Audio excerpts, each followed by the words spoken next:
We are into the worst financial crisis and geopolitical crisis, socioeconomic crisis in the history of the world. You know, I was 18 years old. I had a Beretta. Nobody in school would blow, a baby boom generation. First ones born 1946 to 40, 50 kids in my class. Baby boom. I don't think you're allowed to say that one anymore either. Oh, no. Yeah, they're doing that in the UK. And anyway, you didn't go through a metal detector. Yeah. You didn't have guards around. You're talking about the way we grew up. Yeah, there were neighborhoods you didn't go into. They were tough. Yeah. But you didn't have to worry about every day. You know, Starbucks just closed down, 11 places because of the people out of their minds. Yep. Look what's happened to society. Look at the clowns running our world. But who's your favorite president? Who's your favorite chancellor? Who's your favorite prime minister? You know, that great artist we have for the Trends Journal, Anthony Frieda, that does these covers. If I said to him, listen, Anthony, I want you to come up with a guy that we can make the biggest clown you could ever look at. I think it cost about $186,000 to educate a person. I shouldn't say educate him, to put into a government system from kindergarten to 12th grade. So now you're spending all that money, and what do? They get a job working at Walmart, getting a job driving a UPS or Amazon truck. What do? They work at Home Depot. Why did you send them to school all these years if this is the career they're going to have? They hated school, probably. That's why they had the jobs there. I hated every day of school. Me too. I got left back in the 5th grade, ran away from kindergarten, barely got out of high school. I'm just saying, the system, by their deeds you shall know them. We're spending almost $200,000 to educate somebody. You didn't have to go to school to work at these jobs. Well, that's the Trends Journal is about. We tell people what in the world is going on, what it means, what's next, and what to do. And of course, the motto is think for yourself. You don't have to do what we tell you to do. But the mainstream, all it is it's constant propaganda, and they never stop. And they're rookies. And by the way, I used to be on Oprah, the Today Show, Good Morning America, like you are. You're everywhere. You know what the deal is.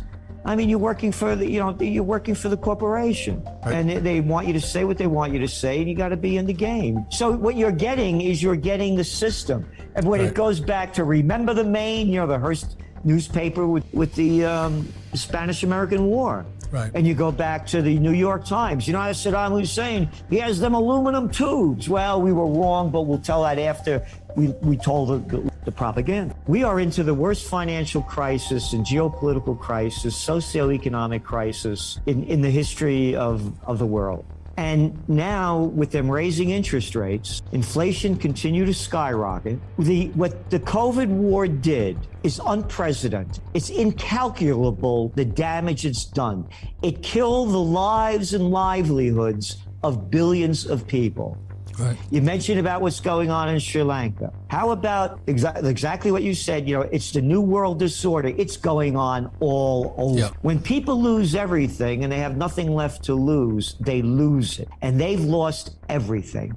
Look at all the businesses just in America that have gone out of business. What, a third of the dry cleaners? Gone. What's office occupancy rate?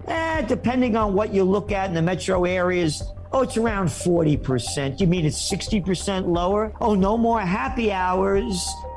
Don't have to, again, go to the dry cleaners. I'm working from home now. All the delicatessens, all of the businesses that used to depend on commuters. My father, may he rest in peace, used to say to me when I get upset, he says, son, take it easy. He said, people have little minds. Everybody knows their favorite baseball team, all the players, every team, everything about them. I love that when I was a young guy. But, you grow out of that and start putting your mind in another direction, and they're not doing it. Again, they're listening to the mainstream. They get they live by sound bites. They're not doing the research to find out the details of what's going on. And you talked about the Chinese communists. How about bringing China into the World Trade Organization by Bill Clinton? And they came in two weeks officially after 9/11 when nobody was looking. And you look at China's GDP, like from 1970 and then 2001, a straight line up. And all our jobs that went over to communist China. The communist China that we used to make fun of, where the people wore masks and they could lock down anything they wanted to do and tell you what to do.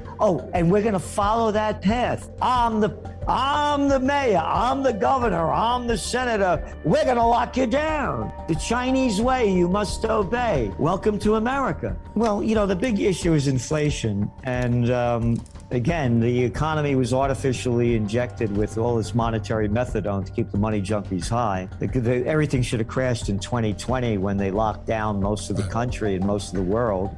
Right. And it's just artificially boosted up with record low interest rates and countless trillions of dollars pumped in by the government. And now with inflation, and they kept, lying about it or being stupid, whatever you want to decide. First it was temporary and then it was transitory. They lied about it. You're looking at the EU with what, 8.6% in inflation rate and negative interest rates minus a 0.50. In the United States, where you have the inflation rate just came in at 9.1 and it was temporary and transitory. So they're going to keep raising rates. The higher rates go, the deeper the economy goes, the deeper the markets go. End of story. And you're looking what happened over in Canada recently. They just raised rates 1%. It's a freak show. We have mentally ill people running and ruining our lives.